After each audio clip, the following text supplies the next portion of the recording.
इस जन्माष्टमी में हम भगवान कृष्ण को कैसे प्रसन्न रख सकते हैं? जन्माष्टमी के पहले दिन ब्रह्मचर्य का पालन करें और जिस दिन जन्माष्टमी हो उस दिन सुबह जल्दी उठकर स्नान करें, नवीन वस्त्र धारण करें, अगर नहीं है तो आप स्वच्छ वस्त्र भी धारण कर सकते हैं और फिर भगवान श्री कृष्ण के समक्ष जाकर नमस्कार करके संकल्प लें कि आप उनकी प्रसन्नता के लिए ये व्रत धारण कर रहे हैं। उस दिन बाल कृष्ण लाल को सुबह पंचामृत से स्नान कराएं, नवीन वस्त्र धारण कराएं, उन्हें मुकुट, माला, मुरली, मोरपिक्ष अवश्य धारण कराएं।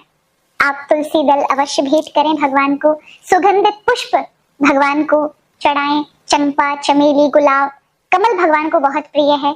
आप गुलाब की माला, मोंगरे की माला अवश्य चढ़ा सकते हैं। उस दिन भगवान को मिठाइयों का, फल का, मेवा मिश्री का, मक्खन का प्रसाद अर्पित कर सकते हैं।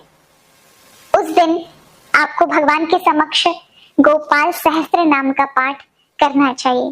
कहा जाता है जिनके कोई संतान नहीं है, यदि वो गोपाल सहस्त्र नाम का पाठ इस दिन करते हैं और घी का दीपक जलाकर करेंगे तो उन्हें भगवान श्री कृष्ण पुत्र प्राप्ति कराते हैं, यानी संतान की भी प्राप्ति होती है।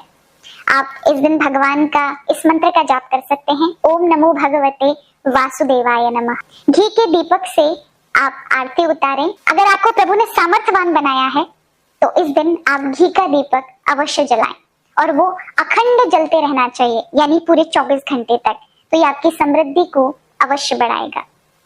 इस दिन आप अनाज का सेवन ना करें, फलाहार पर ही आपको इस व्रत को धारण करना चाहिए। अब आते रात्रि के पूजन में हम क्या करें? 11:45 से आप अपनी सामग्री इत्यादि जो भगवान के पूजन के लिए आपने जुटाई हैं उनको एकत्रित करें। आप 11:55 पर छोटे से बाल कृष्ण का जो रूप है उनको कोई खीरे का या फिर पपीते का कोई फल लेकर के उसमें थोड़ा सा हिस्सा काट के जिसमें आपके बाल कृष्ण लाल अंदर जा सके, क्योंकि उसी को हम देवकी माता का गर्व मानते हैं। आप अपने लड्डू गोपाल को इसमें 5 मिनट के लिए यानी 11:55 पर आपको खीरे के अंदर या किसी फल के अंदर भगवान को विराजमान कर देना है। यानी ये भावना रखनी है कि देवकी माता के गर्भ में हमारे लाल जी विराजमान है।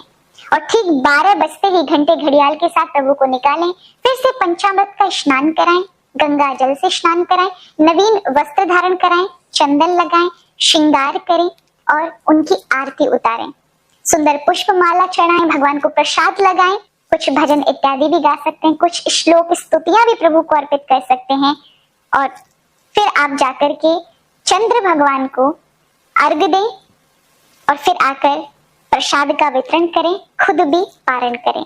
इस प्रकार से यदि आप इस व्रत का पालन करते हैं, इन नियमों को धारण करते हैं तो भगवान कृष्ण की कृपा उस व्यक्ति पर अवश्य होती है। तो जिसका जन्मदिन होता है हम उसके लिए कोई ना कोई उपहार तो उस दिन भेंट करते ही हैं और वो उपहार भी उसका प्रिय होना चाहिए, इस बात का हम विचार करते हैं। तो भगवान कृष्ण के लिए आपने क्या उपहार प्लान किया है या क्या योजना बनाई है कि भगवान कृष्ण को आप उपहार में क्या भेंट करेंगे? अगर देखा जाए तो सबसे बड़ा उपहार भगवान कृष्ण के लिए गौ माता है।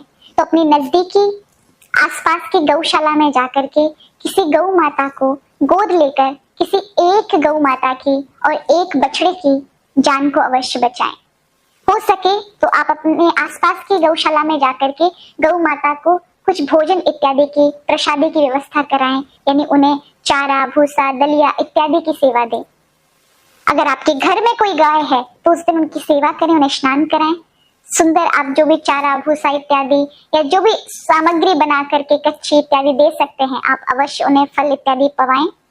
ये भगवान के लिए सबसे बड़ा उपहार है और इससे बढ़कर उपहार गौ माता से प्रिय भगवान कृष्ण को कुछ भी नहीं है। और उनके भक्त आज के दिन विशेष रूप से गौ माता की सेवा, पूजन, उन्हीं में कृष्ण का दर्शन करते हैं, वो भगवान कृष्ण को अत्यंत प्रिय होते हैं। आप सभी को जन्माष्टमी के पावन पर्व की ढेर सारी शुभकामनाएं।